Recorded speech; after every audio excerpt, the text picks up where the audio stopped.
Hello friends, welcome to our channel study. तो देखिए, आज हम आपसे मिले एक नए लेक्चर में जिसमें हम करने वाले क्लास 6 साइंस चैप्टर नंबर 5 जिसका नाम है सेपरेशन ऑफ सब्सटेंसेस। तो सेपरेशन ऑफ सब्सटेंसेस क्या होता है? अभी तक के वीडियोस में आपने पढ़ा किस तरह से हम सेपरेट करते हैं। तो देखिए, इसके बाद जो टॉपिक आता है वो है use of more than one method of separation. आपने अभी तक सेपरेशन के बहुत सारे मेथड पढ़े। किसी चीज़ को सेपरेट करने के लिए हम कोई और सा मेथड यूज़ करते हैं और ऐसी दूसरी चीज़ को सेपरेट करने के लिए दूसरा मेथड यूज़ करते हैं। तो अब हमारे पास कुछ ऐसे भी तो मिक्सचर हो सकते हैं जिन्हें सेपरेट करने के लिए हमें एक ही मिक्सचर में जैसे 3-4 सब्सटेंस मिक्स कर दिया हमने, उन सभी को सेपरेट करने के अलग अलग मेथड यूज़ करने पड़े। तो इसी के बारे में हम यहाँ पे पढ़ने वाले हैं। ठीक है, तो चलिए स्टार्ट करते हैं। We have studied some methods for separation of substances from their mixtures. अभी तक हमने क्या पढ़ा? जो भी सब्सटेंसेस है उसमें से मिक्सचर को सेपरेट करने के लिए अलग अलग सेपरेशन के मेथड्स पढ़े। ठीक है, often one method is not sufficient to separate the different substances present in a mixture. अब देखिए, हालांकि ये है कि जैसे अब हमने 2-3 सब्सटेंस लेके मिक्सचर बनाया, तो ये ज़रूरी नहीं है कि हम एक ही सेपरेशन का मेथड यूज़ करके उन्हें अलग करें। क्या पता जो हमने 2-3 आइटम अगर उसमें डाले हैं तो किसी का सेपरेशन मेथड कुछ अलग हो, दूसरे का सेपरेशन मेथड अलग हो, तीसरे का सेपरेशन मेथड अलग हो। ठीक है, in such a situation we need to use more than one of these methods. अगर आपके पास ऐसी सिचुएशन आती है तो हमें एक से ज़्यादा सेपरेशन मेथड का यूज़ करना ही पड़ेगा। ठीक है, इसके लिए हमें दी हुई है एक्टिविटी 7। तो चलिए एक्टिविटी 7 भी देख लेते हैं, फिर उसके बाद हम वापस कंटिन्यू करेंगे यहीं से। तो एक्टिविटी 7 में कह रहा है take a mixture of sand and salt. Sand और सॉल्ट का मिक्सचर बना लीजिए, मिट्टी और नमक का। How will we separate these? हम किस तरह से इन्हें सेपरेट कर पाएंगे, ये आपसे क्वेश्चन कर रहा था। देखिए, we already saw that hand picking would not be a practical method for separating these. अब हम, जैसा कि हमें पता है कि अगर हमने मिट्टी में नमक डाला तो क्या हम उसे हाथ से चुन के तो अलग नहीं कर सकते, तो हैंड पिकिंग तो यहाँ यूज़ होगा नहीं। तो फिर हम क्या मेथड यूज़ करेंगे इसमें? ठीक है, keep this mixture in a beaker and add some water to it. अब इस मिक्सचर को क्या कीजिए, एक बीकर में डाल दीजिए और इसमें कुछ पानी डाल दीजिए। ठीक है, leave the beaker aside for some time. अब बीकर को थोड़ी देर के लिए आराम से रहने दीजिए बिना उसे डिस्टर्ब किए। Do you see the sand settling down at the bottom?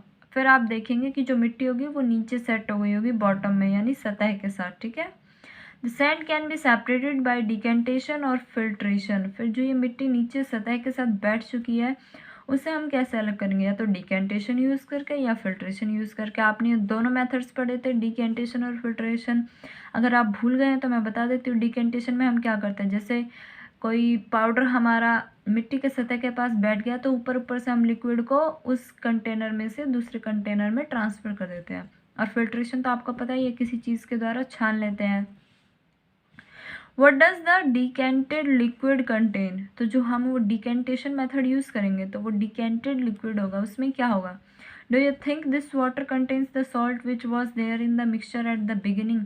तो आपको पता है कि जैसे आपने मिट्टी और नमक का मिक्सचर बनाया था और उसमें पानी डाल दिया था, तो नमक क्या था, वो पानी के साथ घुल गया। यानी जब हम पानी उस मिट्टी से अलग करेंगे तो उस पानी में क्या होगा, हमारे पास नमक होगा। ठीक है, now we need to separate salt and water from the decanted liquid. अब देखिए, हमने सैंड से तो उसे अलग कर दिया, मिट्टी अलग कर दी, तो अब हमें नमक और पानी को भी अलग करना है। तो हम क्या करेंगे? Transfer this liquid to a kettle and close its lid. अब क्या कीजिए, एक केटल में इसे इस तरह से, जो केतली होती है, इसमें डाल दीजिए और क्या कीजिए, इसके लिड को बंद कर दीजिए।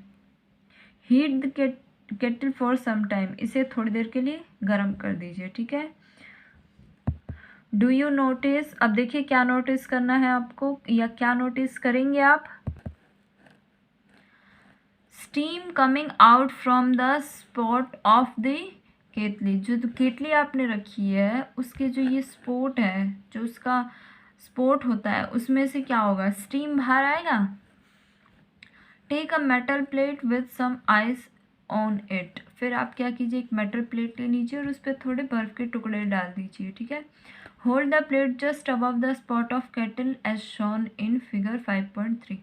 अब उस केतली के ऊपर क्या कीजिए, इस बर्फ़ को रख दीजिए। ठीक है, व्हाट डू यू ऑब्जर्व? आपको क्या ऑब्जर्व होगा? Let all the water in the kettle bottle boil off, जो आपने वो वाटर था केतली में, उसे अच्छे से उबलने दीजिए, ठीक है।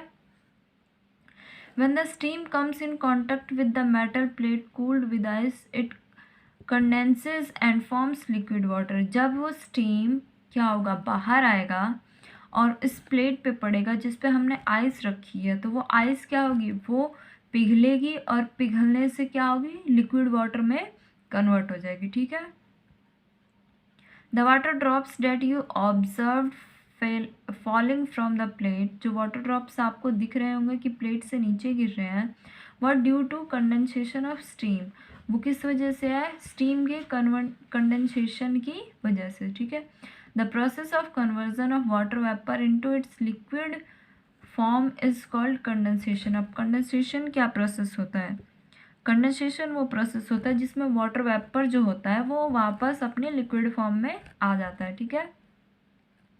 Did you ever see water drops condensed under a plate that has been used to cover a vessel containing milk that has just been boiled? आपने कभी देखा होगा कि जैसे आप किसी गर्म खाने को ढक देते हैं, तुरंत ढक देते हैं, तो थोड़ी देर बाद जब आप उस प्लेट को पलट के देखेंगे तो उसमें वाटर ड्रॉपलेट्स होंगे उस प्लेट के सतह पे। तो वो क्यों होगा, क्योंकि वो जो उसमें स्टीम में वाटर वेपर के रूप में जो प्रेजेंट था ना, वो ठंडा होके क्या हो जाएगा, वापस लिक्विड में कन्वर्ट हो जाएगा, ठीक है। After all the water has evaporated, what is left behind in the kettle. देखिए जब सारा पानी क्या हो जाएगा, इवापोरेट हो जाएगा, तो उसमें क्या बचेगा, we have the separated salt, sand and water using process of decantation, filtration, evaporation and condensation. तो देखिए जब सारा पानी इवापोरेट हो जाएगा तो क्या बचेगा, उसमें सिर्फ नमक बच जाएगा।